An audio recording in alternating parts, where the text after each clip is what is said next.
I've been browsing for Five Nights at Freddy's fan games on a website called GameJolt. If you don't know what that is, it's a website where, as the name suggests, they have games and other stuff too, arranged by realms, communities, and posts. A lot of the games on this website are action, horror, adventure, and of course fan-based. However, many people seem to tackle the Five Nights at Freddy's related ones. I'm one of those people.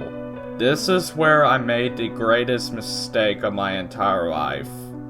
Instead of downloading the game I wanted on GameJolt, I thought it was a smart idea to download it from a different website. It was like GameJolt, but odd. And what was the game I wanted to play? Well, there's this specific Five Nights at Freddy's fan game that nobody really pays attention to. The game is called Five Nights at Prototype Fredbears, which is also on GameJolt. And it's like any other Five Nights at Freddy's fan game. However, it has a style as if the game was created back in 2014 or 2015. It's oddly charming, and it makes me think of the good old days of the series. Well, I automatically hit the download button and started playing. The exe file automatically started downloading. I didn't need to unzip a file or anything. The download just gave me the game without me even doing anything. I opened it, and it gave me a warning about flashing lights, jump scares, etc. I continued, and it took me straight to the menu. The static scared me pretty badly, but this allowed me to see if the game even worked.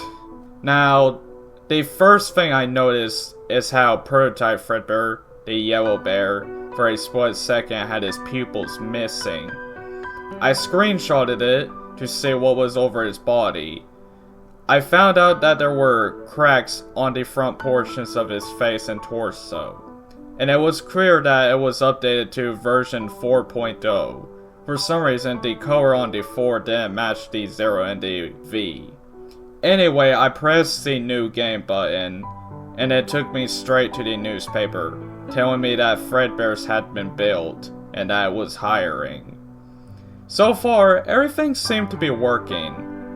And also, I noticed something in the last paragraph of the newspaper. A black bear? Not unusual, as it's probably referring to Shadow Fredbear, as mentioned in the character selection of the game's description. Well, my night loaded, and I was brought into the office. While I was there, I instantly noticed a bug. You see, the doors wasn't properly attached. While that detail didn't matter, it seemed like the developer who created this game tried to fix it, but wasn't successful, or that the doors were intentionally made like that. Nonetheless, the game worked fine. I checked the cameras, closed the doors as soon as the main animatronics reached my door. Basic stuff. As I was doing these things, I noticed that the power was going down, so I had to be careful. As I was checking the cameras, I noticed Bonnet on Prototype Fredbear's shoulder. I chuckled a bit, as that was a pretty cute detail, even for a game like this. My joy was cut short when I came back to the camera again and saw Prototype Fredbear staring directly at the camera with his pupils missing. Exactly like the menu at the beginning of the game. I did nothing but stare into the bear's eyes. The night then ended and I went to sleep, turning off the game. What happened in my dream, though, was a different story. I was giving food to my cat, which was normal at first, but when I checked the windows while washing some dishes, I saw him, Prototype Fredbear, with those cracks and those missing eyes. He was just staring at me. There's no doubt that this was some sort of hallucination or some guy pretending to be a furry by cosplaying as an animatronic. I didn't think much of it. I just washed my face into the sink and he was gone. When I looked back as I went outside, I noticed that the gate was open, swinging back and forth. I immediately ran back in, noticing that my cat was missing. I saw something that would make me want to cry and vomit in fear. In my room in front of my desktop, my cat was laying on the ground with a chunk of his body missing and bitten off.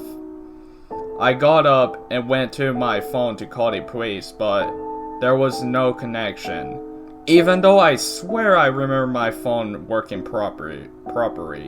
Losing hope and staring at my cat's body, I backed up and I felt it.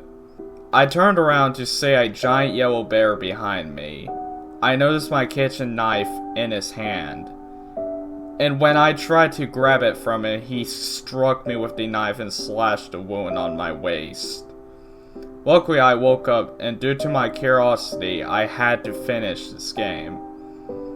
I was playing until I unlocked Custom Night. At first, my main goal was to look for the secret character, Shadow Fredbear. However, it's not anymore, and I won't try 20-20-20-20 mode.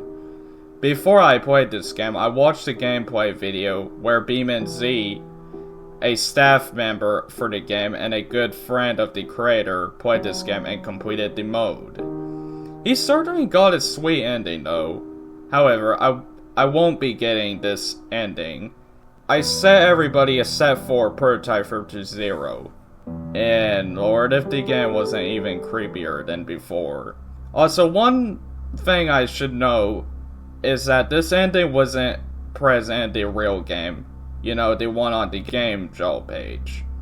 Now, if I remember correctly, Robot, Bonnet, Spring Bonnie, and the other bear, Spring Freddy, weren't turned on. But in this case, they were turned on and started moving. During this, the bathroom camera was turned on. The odd part about this game is the animatronics appearing in places where they shouldn't. While it didn't seem out of the ordinary, it seemed odd. For example, if you played the original game, you would see Spring Bonnie hanging or floating in the parts and service room, right? Well, instead, Prototyper is seen in his place, and where is Spring Bonnie? Well, he took Prototyper's role, and Prototyper took Spring Bonnie's role. The camera began glitching out and started showing some questionable stuff. Query taken from best score. Pretty much the only detail I would go into without being unnecessary graphic, though some of the violent images being shown looked as if they were in the game itself. I checked the camera, and to be specific, the bathroom camera, and there was something inside of the stalls. I found it to be a mutilated body of a person stuffed into the toilet. The body was clearly photoshopped on the toilet, and the bathroom itself was clearly a stock photo.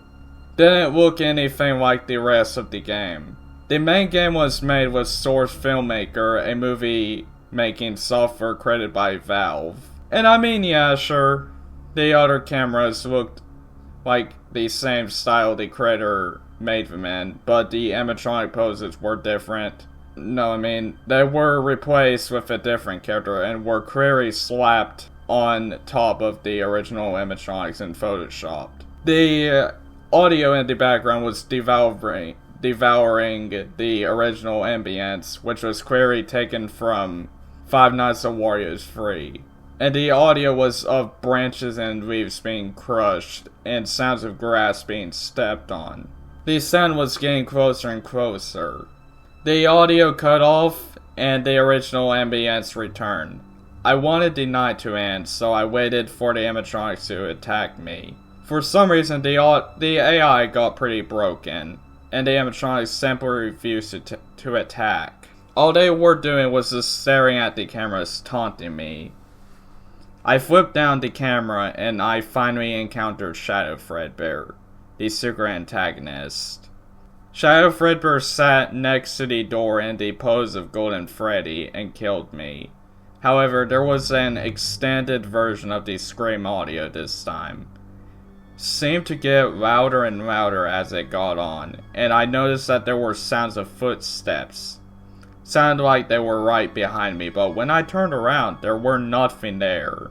It didn't only take me to the game over screen, though. Instead, it played 2 clips related to the main antagonists of the game.